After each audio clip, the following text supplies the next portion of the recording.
Hello everyone and welcome back to another Star Wars action figure review. From one TV series to another, we are going to take a look at a figure from Star Wars Rebels today. This is another figure from the Black series, and it is of course Ezra Bridger. This is a figure that I'm really excited not only to review but to finally have in the collection, as I missed out on this figure's initial release. This is a repack. As you can see, it obviously comes in the brand new style Black series packaging and was released amongst a ton of repaints of the original Star Wars Rebels crew, obviously updated with the photoreal face printing technology. Now Ezra already had that, so this is, from what I understand, a straight repack. There are no differences between this and the original release, but it was a figure that was very difficult to get hold of the first time it came out, and it was released in a wave of very elusive figures. Originally it came in the same line or same wave as Dr. Aphra and her droids 000 and BT1, who have been insanely difficult for me to track down and fetch a hefty premium on the secondary market. So hopefully down the line those figures see a re-release as well, perhaps in a future archive wave. But for now, very happy to have Ezra in the collection. He was one of the figures I needed to round out my crew of the Ghost from Star Wars Rebels, and he is a great figure in his own right. So we're going to jump into this review in just a little bit, take a look at this guy in a little bit more detail. Before we do, as always, let's take a look at the packaging he comes in. Now once again we do get brand new Black Series packaging for this figure. Obviously each of the Star Wars movies and TV series are colour coded for the new Black Series line. So with Rebels we have this really nice purple shade to the packaging itself, which looks really cool. You've got the Black Series logo featured at the top there, as well as some really nice imagery there of Ezra Bridger. Obviously a realistic interpretation of the character we see in the animated show. On the back of the box you've got that image once again, accompanied by a brief description of the character.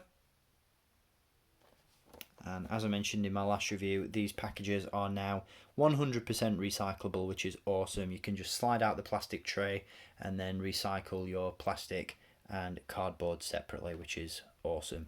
This figure is number 3 in the Star Wars Rebels line from the Black series, and we'll be taking a look at some more characters from this particular series later on down the line. So yeah, there is the packaging. Once again, obviously those images down the side of the boxes do all line up together to create a mural of characters, which is very cool for both mint in box and loose collectors. If you want to save your packaging after you've opened them up, you get a nice display option there. So that is the packaging this figure comes in. Very nice indeed. Now let's take a look at what we get inside. And the figure itself is very cool indeed. Once again, this is a figure that I'm very happy to finally add to the collection. I didn't start off as the biggest fan of Ezra Bridger when his character made his debut in Star Wars Rebels back in around 2014. But as the series progressed and the character grew and developed, I really ended up liking him, and I'm really hoping that we see more of Ezra Bridger in future Star Wars media projects. Obviously there's a story to be told there with Ezra, and I really want to know what happened to him and Thrawn after the final season of Rebels wrapped up. This particular figure obviously depicts Ezra in his earlier appearances in the series. Obviously by the time I think it's season 3 rolls around, he's got a shorter hairstyle, a different outfit, and this is obviously based on his appearances in the first couple of seasons of Star Wars Rebels. But it's a great interpretation of what we see on screen. Obviously it's a realistic rendition of Ezra Bridger, and in that sense, given what Hasbro have probably had to work with here, I think the head sculpt is really good.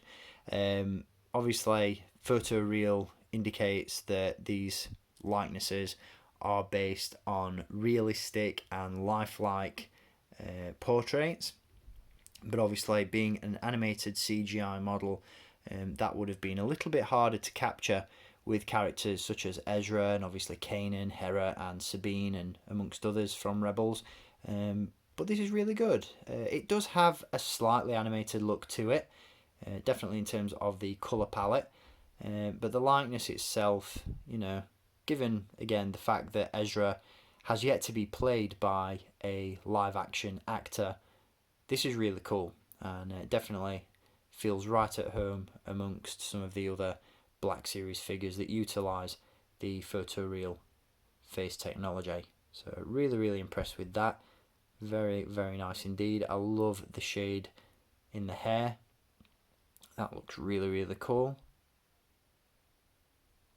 Definitely stands out on a shelf, and I love the vibrancy and colour used on the costume. Again, really, really nice. Pops on the shelf and just really stands out as something special.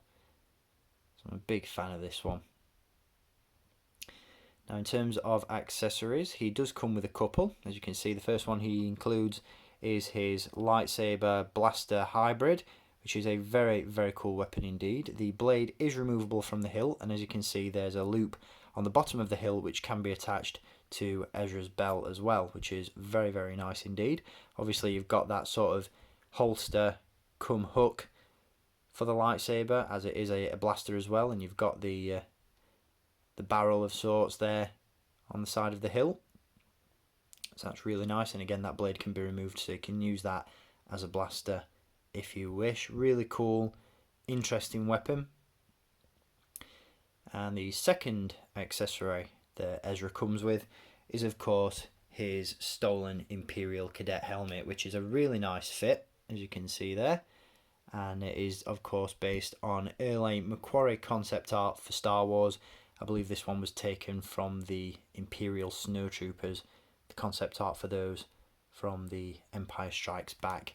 It's a very, very cool helmet indeed. It really does look nice. I love all these decals around the sides, on the back there. That looks really, really cool. Again, it's a nice, snug fit. Paint applications around the mouthpiece are a little bit sloppy. Almost looks hand painted, but from a distance on a shelf it looks fine. Very, very interesting to look at nonetheless.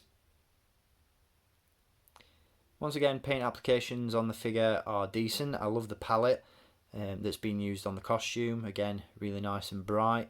It is a little bit sloppy in places. You'll notice that on the belt buckle there's been a bit of paint chipping. I can't remember whether this came out of the packet like that or whether it's something that's happened gradually, but I haven't banged or clanged this figure around enough really to make that happen, so it does make me wonder whether this is factory fresh.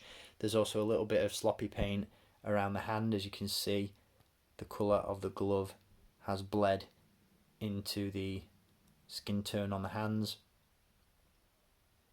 And yeah, some of the lines and some of the colours aren't particularly neat on this figure, which is a little bit of a shame, but he still looks great.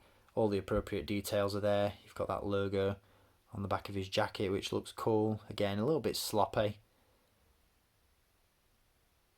but as I said, from a distance and for the most part, this guy's just going to be stood on a shelf looking cool, and he definitely does that.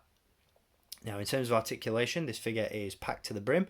We have a ball joint at the head, we have hinges at the shoulders, elbows and wrists, a ball joint at the torso, ball hinges at the hips, swivel cut at the upper thigh, double joint in the knee, and a double joint at the ankle. Now, because this figure was released a couple of years ago, obviously you've got the pins there, which have seemingly been eliminated from most recent releases, such as the Stormtrooper, for example, that I gave you a look at in a recent review. There's no pins visible in any of their articulation points, and that seems to be something that's going to become a regular fixture going forward.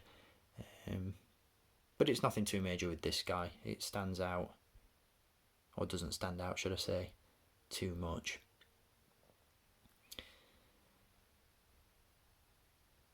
Got some more Macquarie influence there in the armour on his shin. Just all round a very cool looking figure.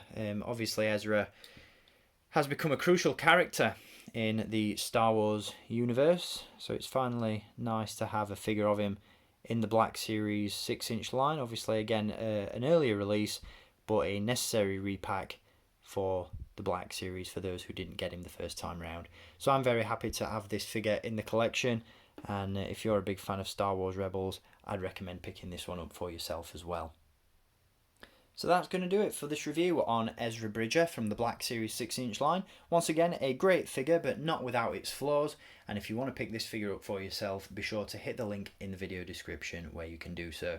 A great figure once again, and I'll be back to give you a look at another member of the Ghost crew from Star Wars Rebels in a future review. So stay tuned for that, and until next time, as always, keep collecting, and may the Force be with you.